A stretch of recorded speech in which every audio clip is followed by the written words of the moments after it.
ನಾನು ಸುಮಾರು ದಿನದಿಂದ ಲಾಸ್ಟ್ ಒಂದು 3-4 ವೀಡಿಯೋಸಿಂದ ಮೋಟೋ ಬ್ಲಾಗ್ ಸ್ಟಾರ್ಟ್ ಮಾಡೋದು ಹೇಗೆ ಅಂತ ಅಂದರೆ ಇಂಟ್ರಡಕ್ಷನ್ ಕೊಡ್ತಿದ್ದೀನಿ. ನಾನು ಇವಾಗಲೂ ಹೇಳ್ತೀನಿ, ಇದರಲ್ಲಿ ಯಾರೋ ನನಗೇನು ಐಡಿಯಾ ಇದೆ, ನನ್ನ ಅನುಭವದಲ್ಲಿ ನಾನು ಏನು ಹೇಳಬೇಕು ಅದನ್ನು ಹೇಳ್ತಿದ್ದೀನಿ.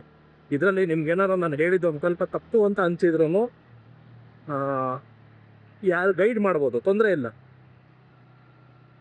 ಇದರಲ್ಲಿ ನೋಡಿ, ನಾನು ಹೇಳಿದ್ದೆ ಸರಿ ಅಂತ ನಾನೇನು ಹೇಳ್ತಿಲ್ಲ. ನನ್ನ ನಾಲೆಡ್ಜ್ ಪ್ರಕಾರ ಏನಿದೆ, ಆ್ಯಸ್ ಎ ರೈಡರ್ ನನ್ನ ಎಕ್ಸ್ಪೀರಿಯನ್ಸಲ್ಲಿ ನಾನು ಹೇಳ್ತಾ ಇದ್ದೀನಿ. ಲಾಸ್ಟ್ ವಿಡಿಯೋದಲ್ಲಿ ಏನು ಹೇಳ್ತಿದ್ದೆ ಅಂತಂದರೆ, ನೀವು ಅದೇ ಮೋಟೋ ವ್ಲಾಗ್ ನೀವು ಇವಾಗ ಸ್ಟಾರ್ಟ್ ಮಾಡಬೇಕು ಅಂದ್ಕೊಂಡಿದ್ರೆ ಹೇಗೆ ಸ್ಟಾರ್ಟ್ ಮಾಡಬೇಕು, ಮೊದಲು ನಮ್ಮ ಸೆಲ್ಫ್ ಕಾನ್ಫಿಡೆನ್ಸ್ ಇರಬೇಕು, ಆಯ್ತಲ್ವಾ? ಸೆಲ್ಫ್ ಕಾನ್ಫಿಡೆನ್ಸ್ ಇದ್ದರೆ ಏನು ಬೇಕಾದರೂ ಮಾಡ್ಬೋದು. ನಾವು ಮಾಡ್ತೀವಿ ಅದನ್ನು. ನಾವು ಈ ಥರ ಮೋಟೋ ವ್ಲಾಗ್ ಮಾಡೋಕ್ಕೆ ಸ್ಟಾರ್ಟ್ ಮಾಡೋದು ಯಾರು ಏನು ಅನ್ಸಾರೋ ಅನ್ನೋ ಹಿಂಜರಿಕೆ ನಮ್ಮ ಇದು ಇಲ್ಲದೇ ಇದ್ದರೆ, ಅದನ್ನು ಓವರ್ಕಮ್ ಮಾಡೋದೇ ಒಂದು ದೊಡ್ಡ ಸಾಧನೆ. ಅದೇ ಫಸ್ಟ್ ಸ್ಟೆಪ್.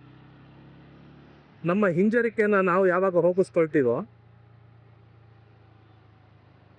ಆಗ ಅದು ನಮಗೆ ಸಿಕ್ಕ ಮೊದಲನೇ ಯಶಸ್ಸು ಅಂತ. ಅದಾದ ಮೇಲೆ ನೆಕ್ಸ್ಟ್, ಈಗ ಮೋಟೋ ವ್ಲಾಗರ್ ಆಗಿ ಸ್ಟಾರ್ಟ್ ಮಾಡೋದಕ್ಕೆ ಜನರಲ್ ಆಗಿ ಆಯ್ತು, ಈಗ ಫಸ್ಟು ಕೆಲ್ಸ ಬಂತು ಗಾಡಿ ಬರೋಕ್ಕೆ. ನನಗೆ ಈ ಥರ ಎಲ್ಲ ಮತ್ತೆ ಅವ್ರಿರು ಗಾಡಿ ಮೇಲೆ ಅವಂತ ರೋಡಲ್ಲಿ ಬೈಕ್ ಹೊಡೆದ್ರೆ ಶೋಕೇಸ್ ಸ್ವಲ್ಪ ಆಗಲ್ಲ. ಆದ್ರೂ ಈ ಥರ ಸಿಚುಯೇಷನ್ಸ್ನ ಅವಾಯ್ಡ್ ಮಾಡ್ಕೊಂಡು ಹೊಸ ಗಾಡಿ ಅಲ್ವಾ, ಫೀಲಿಂಗ್ಸ್ ಇರುತ್ತೆ ನಮಗೆ ಗಾಡಿ ಮೇಲೆ. ಇದೊಂದು ದೇವಸ್ಥಾನ ನೋಡ್ಕೊಳ್ಳಿ, ಆಯ್ತಲ್ವಾ? ಇದೇ ಥರ ರೋಡ್ ಮಧ್ಯದಲ್ಲಿರೋ ದೇವಸ್ಥಾನ ನಾನು ನೋಡಿರೋದು ಇದೊಂದು.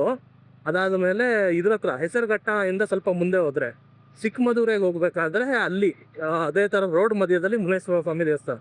ನಾನು ಬ್ಯಾಂಗ್ಳೂರಲ್ಲಿ ನೋಡಿರೋದು 2 ದೇವಸ್ಥಾನ ಈ ಥರ ರೋಡ್ ಮಧ್ಯದಲ್ಲಿ ನಾನು ನೋಡಿದ ಹಂಗೆ.